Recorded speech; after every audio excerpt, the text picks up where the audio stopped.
ఆయన మాట్లాడిన మాట మీరు చెప్పాలంటే ఆయన మరి ఏ విధంగా రాజకీయ నాయకుడు అయ్యాడో మాకైతే అర్థం కావట్లేదండి. మాలాంటి సామాన్యులకు కూడా రాజకీయం అనేది అర్థం అవుతుంది. మరి అతను ఒక ముఖ్యమంత్రి స్థాయి వ్యక్తి, ముఖ్యమంత్రిగా చేసిన వ్యక్తి ఈ రోజు రాజధాని అనే ప్రాంతం లేదు, రాజధాని అవసరం లేదు అని చెప్పడం అనేది హాస్యాస్పదమైన విషయం. అలాంటి వ్యక్తి మరి ఎందుకు ఆ విధంగా మాట్లాడుతున్నాడు ఏంటనేది ప్రజలు అందరూ కూడా గమనిస్తున్నారండి. ఈ రోజుల్లో ఎవరో గమనించకుండా ఏమీ లేదు. ఇదే రాజధాని లేకపోవడం ఏంటంటే ఇప్పుడు మనం చూస్తూ ఉంటే పక్కనున్న తెలంగాణకు హైదరాబాద్ అదే రాజధాని ఆర్థిక వనరులు తీసుకొచ్చేది హైదరాబాద్. బెంగళూరు అనేది కర్ణాటక రాష్ట్రం. బెంగళూరు మొత్తం ఆదాయ వనరు అంతా బెంగళూరు నుంచి వస్తుందంటే రాజధాని ఉండబట్టే కదండి. అలాగే చెన్నై గానీ కోల్కతా గానీ ఇవన్నీ కూడా రాజధానిలేనండి. ఇవన్నీ అదే ఆర్థిక వనరులు సమకూర్చేది ఆ ప్రాంతాలే. మరి ఆయన ఈ విధంగా ఎందుకు మాట్లాడుతాను అర్థం కాలేదు. రాజకీయం తెలిసిన వాళ్ళు కానీ అందరూ కూడా చాలా నవ్వుకుంటున్నారండి. ఈ మావిగన్ అనేది వర్షం తీసుకొచ్చింది ఎందుకు తీసుకొచ్చాడండి? మరి అధికారంలో 5 సంవత్సరాలు ఉన్నాడు. ఆ లాస్ట్ 5 సంవత్సరాలు ఉన్నప్పుడు ఈ మావిగన్ అనేది గుర్తురాలేదు ఆయనకి. మచిలీపట్నం, విజయవాడ అంటాడు, గుంటూరు అని గన్ అంటే గన్ కల్చర్ తీసుకొచ్చి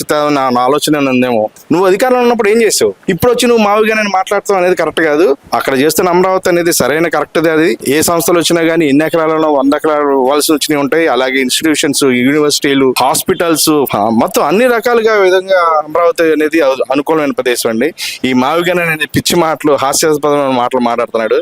ఇతనికి మతి భ్రమించి మాట్లాడుతున్నాడు ఏంటో తెలియట్లేదండి. తెలుగుదేశం పార్టీ మరి చంద్రబాబు నాయుడు గారు అధికారంలోకి వచ్చిన తర్వాత ఏదైతే వాగ్దానాలు చేస్తూ అమరావతి ఉంటుంది మనకి రాజధాని అని చెప్పి, ఏకైక రాజధాని అని, అతనిలాగా 3 ముక్కలాట జగన్ లాగా మూడు రాజధానులు అని చెప్పి ఏ రోజు మాట్లాడింది సందర్భం లేదు. ఆయన వచ్చిన సందర్భంలో మా అందరికీ కూడా చాలా సంతోషకరంగా ఆయన చెప్పిన విషయాలు మేము గమనించామండి. రేపు రాజధాని విషయంలో ఆయన ఎంత క్లారిటీగా ఉన్నారో రాజ్యసభలోనూ చట్టసభలో బిల్లు పెట్టారు, అది కూడా పాస్ అయిపోయింది. కాబట్టి ఎవరు కూడా ఈ రాజధాని ఆపే పరిస్థితి ఎక్కడా లేదండి, ముందుకెళ్తుందని తెలియదు. ఒక బిడ్డకి తల్లిదండ్రులు లేకపోతే ఎంత కష్టంగా ఉంటుందో మన రాష్ట్రానికి కూడా రాజధాని లేకపోతే అలాగే కష్టం ఉంటుంది. అలాంటి దాన్ని దాదాపు 10-15 సంవత్సరాల నాడు మనకు రాజధాని విభజన జరిగినంది. ఈ ఎన్నాళ్ళు పెట్టి ఏం చేశారు వీళ్ళు? మీరు ఏమనుకుంటున్నారు? మీరు రాజకీయ అవతల కోసం మీరు ఏదైనా చేస్తారా? అంటే ప్రజలతో మీ పని లేదా? ప్రజలు ఓట్లు వేస్తే మీరు గెలవలేదా? నువ్వు ఒకప్పుడు 65-64 సీట్లు నీకు వచ్చినాయి, ప్రజలు నీతో ఉండబట్టే నీకు వచ్చినాయిగా. మరి ఈరోజు మొన్న 151 సీట్లు నీకు ఎందుకు వచ్చినాయి? జగన్ గారు మంచోడు, వాళ్ళ నాన్న అభిప్రాయాలు నడుస్తున్నాడు, అలాగే చేస్తాడని చెప్పి నీకు ఓట్లు వేశారుగా. ఎలాంటి నాయకుడు కూడా, వైసీపీ నాయకుడు కూడా ఇలా అడ్డం తిరగడానికి కారణం ఏంటంటే నువ్వు చేసే పద్ధతులు మార్చుకోవాలి. మెయిన్ నీకు ప్రజల్లో బాగా ఉంది లేదని మేము అంటల్లా, రేపు నువ్వే రావచ్చు, కానీ రాజధాని ఏకీభవించు, ప్రజలందరినీ జాగ్రత్తగా చూసుకో. నువ్వెందుకు కాదు అంటున్నావు? చదువుకునే పిల్లలు ఉన్నారండి మన స్టేట్లో. ఎక్కడన్నా కానీ ఒక కంపెనీ ఉందా? ఒక కంపెనీ కూడా ఎక్కడా లేదు. మరి మీరు ఎందుకు ఆలోచించట్లే? రాజకీయాల్లో మీరు మీ స్వార్థాలు, మీరు డబ్బు సంపాదించుకోవడం, మీ ఎవరో మీరు చూసుకుంటున్నారే కానీ ఇలా చదువుకునే పిల్లలు ఏ స్టేట్కి పోయి ఉద్యోగాలు చేస్తున్నారో చెప్పండి, వాస్తవం చెప్పండి. మరి ఏది చేసినా కూటమి ప్రభుత్వం వచ్చినా సూపర్గా ఉందండి. ఎందుకంటే మనకు కనపడదు రాష్ట్రాన్ని. ఇలా పవన్ కళ్యాణ్ కానీ మరి చంద్రబాబు గారు కానీ ఇలా ఎంత రాష్ట్రాన్ని అభివృద్ధి చేస్తున్నారు అనేది ఎక్కడ వాళ్ళకి అక్కడ తెలిసిద్ది. ఈ ఊరిలో నేనుండి అంగలగుద్దులో నేనున్నాను, నాకు ఈ ఊరి వరకు తెలిసిద్ది. రాజధానిలో జరిగే పనులు మీకు తెలిసిద్దా? తెలియదు. చూసుకోవాలి, అన్ని చూసుకోవాలా, ప్రజలను కాపాడాలి. అలా రాజధాని చంద్రబాబు నాయుడు గారు లేకపోతే రాష్ట్రం చాలా ఇబ్బందులు పాలయ్యే పరిస్థితి ఉంది. అలాంటి ఇబ్బంది రాకుండా మోడీ గారిని కలుపుకొని 3 పార్టీలు కలుపుకొని చేసుకుంటున్నారు కాబట్టి బాగుంది. ప్రజలు కూడా స్వచ్ఛందంగా ఉన్నారు. వీళ్ళు ఎవరికి భయపడతలేదు, రోడ్డుకు వస్తున్నారు. వీళ్ళు చదువుకునే పిల్లలు గంజాయికి అలవాటు పడ్డారు. వాళ్ళ పరిస్థితి ఏంటి? పోసేదే ఉందండి, అది గవర్నమెంట్ అండి. ఇది రాజధానికి స్వచ్ఛందంగా రైతులు ఇచ్చారు అది భూమిని. అమరావతిలో పోసి ఏం చేస్తాడు ఆయన? అభివృద్ధి చేస్తున్నాడు. అభివృద్ధి చేసినప్పుడు మనం కూడా ఏకీభవించాలి. అంతేగాని ఆయన పెద్ద సీనియర్ నాయకుడు, ఆయన ఇప్పుడు మన ప్రపంచంలో రెండో స్థానంలో ఉన్న మనిషి తెలివితేటల్లో. మరి ఆయనకి మనం చెప్పగలుగుతామా? మన తండ్రి పొజిషన్లో ఉన్నాడు. మరి వీళ్ళ పిల్లల భవిష్యత్తు లేదు, ఉద్యోగాలు లేవు, వేరే స్టేట్లకు వెళ్ళి వాళ్ళ ట్యాక్సులన్నీ వేరే స్టేట్లకు కడుతున్నారు. మన స్టేట్కి వచ్చే ఆదాయం ఏది? వాస్తవం ఏంటంటే మీ మీద కోపంతోనే మాట్లాడతాం కాదు, విధి విధానాల గురించి మనం మాట్లాడుకోవాలి. రాష్ట్రాన్ని అభివృద్ధి చేయాలి. నీకు కూడా ముందు భవిష్యత్తులో భవిష్యత్తు ఉంటుంది, నీకు రాదు అనేది నేను చెప్పలేని పరిస్థితి. రేపు నువ్వే రావచ్చు. దాన్ని రాజధానిని ఏకీభవించు. ఇది రాజధాని అనేది గుంటూరు, విజయవాడ నడిబొడ్డులో ఉంది. నువ్వు ఎక్కడ శ్రీకాకుళం, ఎక్కడ నీకు తిరుపతి ఎందరి నుంచి రావాలి? నువ్వు తీసుకెళ్ళి రాజధానిని అక్కడ పెడతానంటావు, లేదా ఇటు పోయి రాయలసీమ దగ్గర పెడతానంటావు. వాళ్ళందరూ అక్కడ వెళ్ళగలుగుతారా? కిలోమీటర్లు, ఎన్ని కిలోమీటర్లు ఉంది? ఇది సెంటర్ పాయింట్. కృష్ణానది పక్కన మంచినీరు ఉన్నాయి, శుభ్రంగా హాయిగా బతుకుతారు. నీ నీరు ఎక్కడుందండి? ఒక నదిలో మంచి వాటర్ ఎక్కడుంది చెప్పండి. మీరు ఆ మూల ఈ మూల పెడతాం కాదండి. జగన్మోహన్ రెడ్డి గారికి కూడా 100% చెప్తున్నాను, మీరు కూడా మార్చుకోండి, ప్రజల్ని కాపాడండి. మీరు స్వార్థాలతో పోయి ప్రజలను మటుకు అన్యాయం చేయబాకండి. అమరావతి రాజధాని ఆమోదం వచ్చింది, ఎలా అనిపిస్తుంది? అమరావతి రావడం చాలా గర్వకారణంగా ఉంది.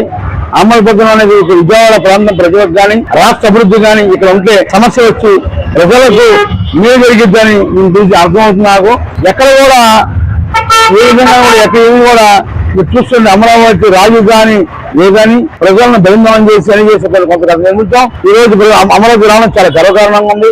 రానున్న రోజు మంచి స్కిల్ డెవలప్మెంట్ సెంటర్ కానీ కొన్ని వ్యవస్థలు కానీ ఎన్నో వచ్చి అమరావతి అభివృద్ధి చేసి ఆశిస్తున్నాను. అంటే రాజధాని గురించి అన్ని పార్టీలు ఓకే చెప్పింది, కానీ ఒక్క పార్టీ మాత్రం దాన్ని ఆమోదం చేస్తారు.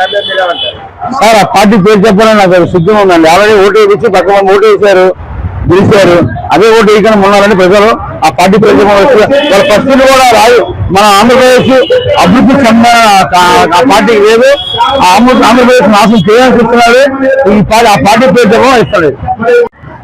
సార్, అమరావతి రాజధానికి ఎలా అనిపిస్తుంది? అమరావతి రాజధానిగా ఏర్పడటంపై అమరావతి రాజధాని ఏర్పడడం భారతదేశ పౌరుడిగా, ఒక ఆంధ్ర రాష్ట్ర ఓటర్గా, ఒక ప్రజలుగా చాలా సంతోషంగా ఉంది.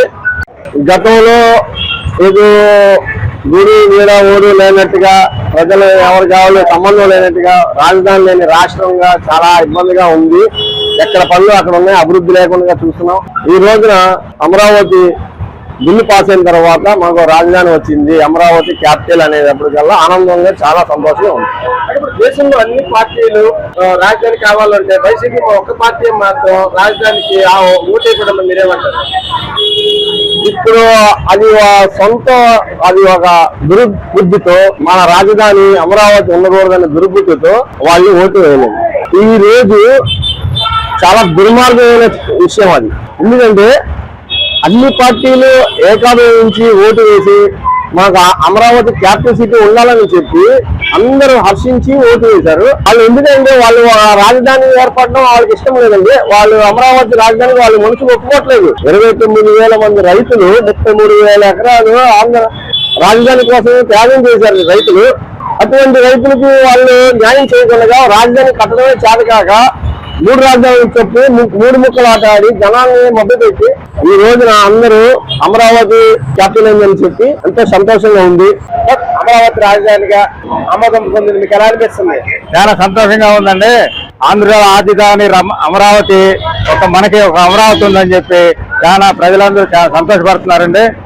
చాలా సంతోషపడుతున్నారు. సార్, ఇప్పుడు అన్ని పార్టీలు రాజధానికి ఓకే అంటే ఒక పార్టీ మాత్రం దానికి వ్యతిరేకించడంపై మీరేమంటారు? ఆ పార్టీ జనానికి వ్యతిరేక పార్టీ అండి. అసలు ఆయనే వ్యతిరేకం. అందువల్ల ఏంటంటే దాని గురించి అసలు తీసేసాం. ప్రజలందరికీ కూడా వైఎస్ఆర్సీపీ వ్యతిరేక పార్టీ అని చెప్పి అది అనిపించుకుంటున్నారు. అంటే అలా చేస్తున్నారు. దేనికంటే ఇడ్డామంటే తిడ్డామనే మనుషులు వాళ్ళు. జగన్మోహన్ రెడ్డి మొదటి దాకేమో 3 రాజధానులు అన్నాడు, ఇప్పుడేమో మావిగన అన్నాడు. ఏంటి ఏమంటారు?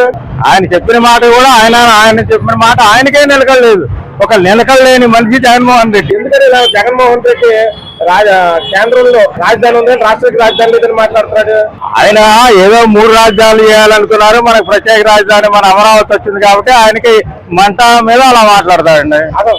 జగన్కి రాజధానికి కట్టడం ఇష్టం లేదంటారా? ఇష్టం లేకే కదండి అన్ని.